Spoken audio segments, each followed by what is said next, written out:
Hello everyone. सो आज दिन हो गया 30 जुलाई and according to revised calendar of BPSC still the prelims date holds on 30 September.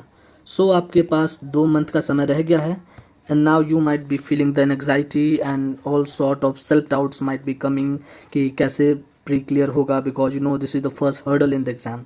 So here I am to help you as a mentor, help you in whatever way I could help you in simplifying this preparation and particularly prelims. Okay, so we will be talking today on UPSC PYQ for BPSC prelims.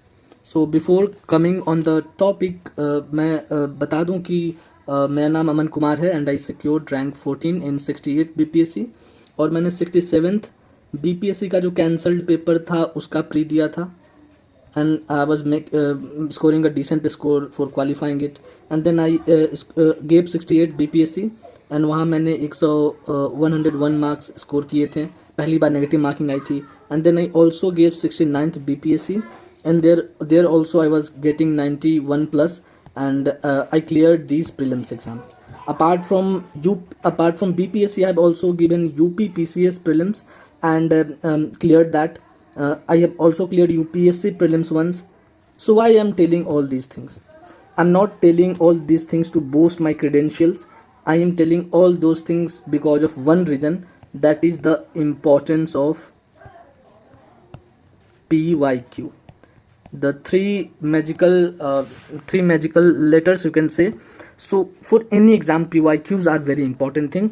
तो आज हम यही देखेंगे कि UPSC PYQ का क्या importance है BPSC prelims के लिए. बिकॉज द थिंग इज कि BPSC prelims pattern is changing. 68 से लेके 69 तक चेंज होते जा रहा है एंड 70th में भी कुछ ना कुछ चेंज होगा ही. It's not like predictable commission any more. Now it's becoming unpredictable, surprising. And one element of change is the PYQs that are being used in question making. So कोई भी exam हो, जो इतने सारे मैंने एग्जाम्स जिनका जिक्र किया, सब में यू विल सी कि PYQ से रिपीट होते हैं. कई बार क्वेश्चन डायरेक्टली रिपीट हो जाते हैं एंड कई बार थीम्स रिपीट होते हैं.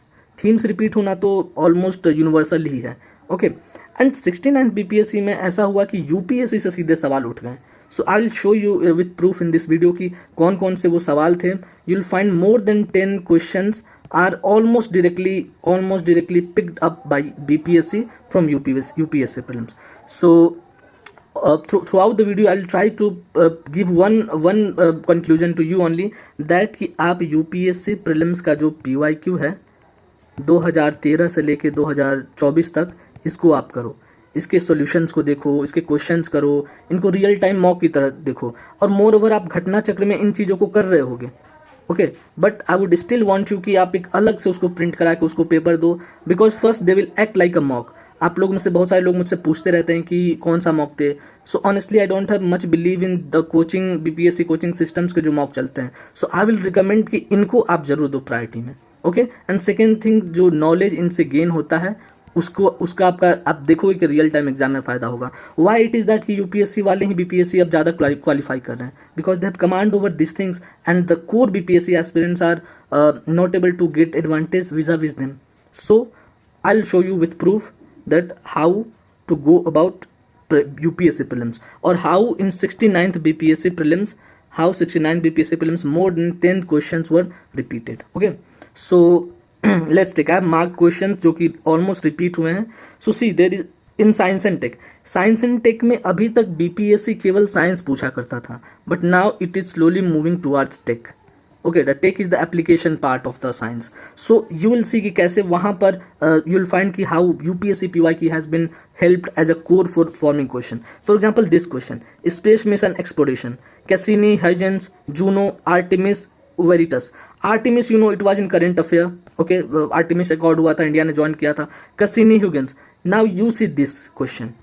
ये 2014 के BPSC का क्वेश्चन एंड विल सी कि how this same thing has been there, although there are two different things. यहाँ पे एग्जामिनर ने बिल्कुल ब्लाइंड इमिटेशन नहीं किया है, इन्होंने अपना ब्रेन अप्लाई करते हुए एक नया क्वेश्चन बनाने की कोशिश की है. But if you know this then 2 option तक आप यहाँ पे बहुत इजीली पहुँच जाओगे. The purpose of this video is to not solve question but to give you ideas. So आप यहाँ पे बिल्कुल आसानी से यहाँ पहुँच जाओगे अगर आप ये जानते हो and you will be able to solve it. Okay, moreover current affair आपको यहाँ पे हेल्प करेगा. And also this Juno mission, ये भी यूपीएससी के मेंस में एक बार पूछा जा चुका था। सो PYQ यूपीएससी सिस्टम जो भी ये पूछता है, जो थीम से थीम से कैच करता है, उनको लेके आपको ले जाने की ज़रूरत है। So you see this question was directly inspired from here. And then let's go further. See now this question: how do COVID vaccine stimulate an immune response? Now we'll consider like for BPSC Janata it was considered as a difficult question, but let's see here. ये सवाल पूछा गया था 2022 में, okay, कोविड-19 pandemic के context में बताना था। And you will see here कि how Covaxin is an inactivated pathogen based vaccine. Okay, so this statement is true, this statement is true. And यहाँ पर पता चलता है कि इनएक्टिवेटेड पैथोजन से एक वैक्सीन बन रहा है। And you will see here option की live attenuated SARS CoV virus. So यहाँ पे वैक्सीन का टाइप डिस्क्राइब नहीं किया, बट यू विल सी कि रियल वायरस इंट्रोड्यूस करके तो नहीं होता है, एक हार्मलेस पीस करके तो नहीं होता है, एंटीबॉडी तो उसके अगेंस्ट नहीं इंट्रोड्यूस होता है। So if you had done this PYQ, आपको आइडिया लगता है कि ओके दिस टाइप एंड वहां से ये होता है। ओके, मोर ओवर इस क्वेश्चन से आपको ये 22 नंबर क्वेश्चन भी बनता हुआ दिखेगा। How do vector vaccines work to provide immunity? Although I will not say कि ये डायरेक्टली यहाँ से पिकड अप हुआ है, बट वेक्टर वैक्सीन के बारे में, and here is also vector based platform. So जब आप इन PYQ को करोगे, और not just do, when you will understand it and like पूरे एक्सप्लेनेशन को आप जब समझ जाओगे तो आप एक सवाल से बहुत ज़्यादा करते जाओगे। And fun fact, there is this mRNA thing जो कि एक और नेक्स्ट क्वेश्चन में आगे बनते जा रहा है, mRNA। सो इसका फुल फॉर्म पूछा गया है। तो अगर आपने सपोज ये 2022 वाला पेपर मॉक में लगाया होता और उसके सोल्यूशन को कहीं से आपने पढ़ा होता, तो आप इस एक क्वेश्चन से ही 3 क्वेश्चन कर गए होते। That is the power of PYQ। Question नहीं उठाया गया डायरेक्ट, लेकिन थीम एंड वैक्सीन पे सवाल अभी आते रहेंगे। In the coming years vaccine पे सवाल आते जाएंगे। सो वैक्सीन में जो भी डेवलपमेंट हो रहा है उसको आप ध्यान से देखते रहो। ओके, सो साइंस में ये क्वेश्चन, साइंस एंड टेक में ये क्वेश्चंस थे। Now see this 34 number question, global gender gap report. Okay, global gender gap report directly picked up from here. Which of the following gives global gender gap index? Okay, World Economic Forum is the answer. So ये 2017 का question था। And one a weird trend I found that कि 2017 के PYQ से 4-5 सवाल उठाए गए हैं।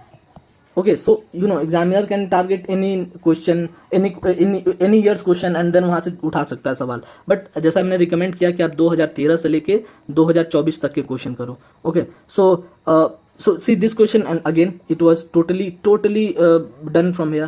Although आप उसको करंट अफेयर में करोगे, एक क्वेश्चन एक चीज करने के बहुत सारे सोर्स हैं। आप हो सकता है आप उसको कहीं स्टैटिक से पढ़ रहे हो सकता है आप उसको करंट में पढ़ रहे हो, या हो सकता है PYQ से भी पढ़ रहे हो।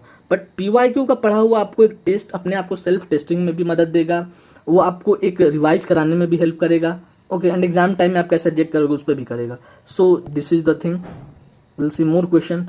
ऑल्दो करंट अफेयर्स में रिपीट होने के चांसेस कम है। And then there is net metering question. ये totally I am not able to find the source, like मैं उसको यहाँ पे लगा नहीं पाया, अटैच नहीं कर पाया, but this net metering question is also directly ask from UPSC PYQ। Okay, so यहाँ पर ये इंपॉर्टेंट हो गया। And then let's go further. See history के PYQ से सबसे ज्यादा क्वेश्चन रिपीट हुए हैं। Okay, because history is the static part. So question बनने का जो तरीका है वो बहुत लिमिटेड है।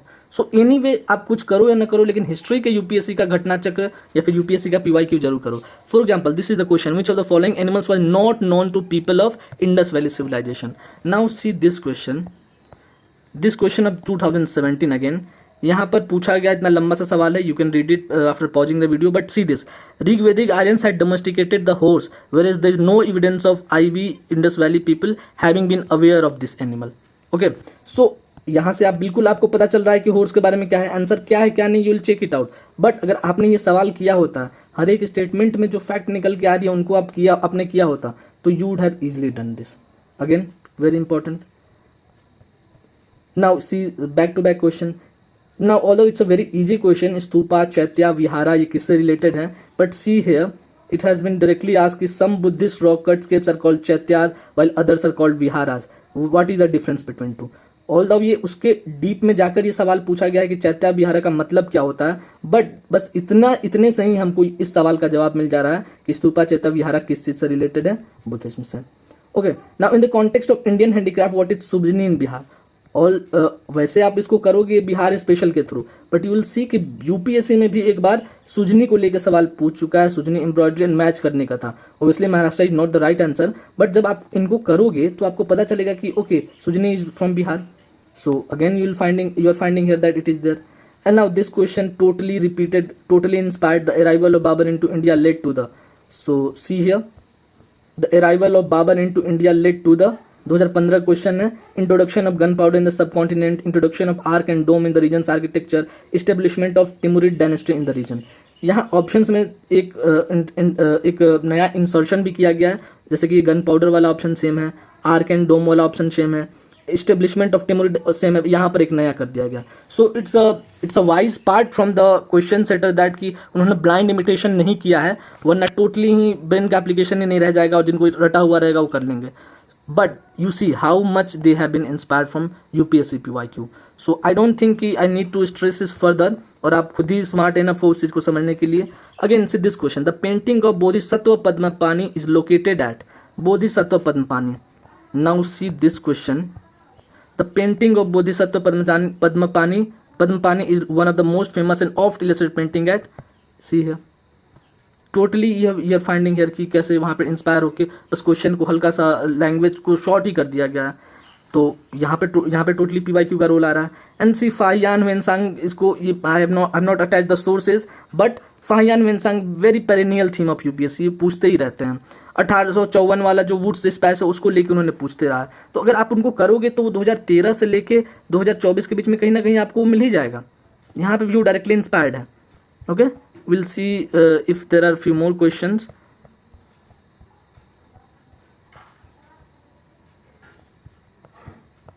So you have been able to see कि कितना important है। See this question that untouchability is abolished by article of which article of the Indian Code, although very easy question, लेकिन जब आप PYQ कर रहे होगे तो आप पाओगे 2020 का PYQ है कि यहाँ पे पूछा गया हुआ कि अनटचेबिलिटी के बारे में और वो किस चीज़ का पार्ट होता है। जब आप इसको करोगे क्वेश्चन, एक तो आप इस क्वेश्चन को करते हुए आपका एक मॉक अच्छा खासा होगा, and then you will be able to recall it, and then add on knowledge आप इसके तहत लोगे। सो यहाँ पे भी उस चीज़ का रोल आ जा रहा है। एंड 5th शेड्यूल पे भी एक बार क्वेश्चन पूछा गया था 2022 में ही कि अगर किसी एरिया को हम 5th शेड्यूल में डाल रहे हैं तो क्या होगा। The answer is this would prevent the transfer of land of tribal people to non tribal people. So clearly it is about scheduled tribes.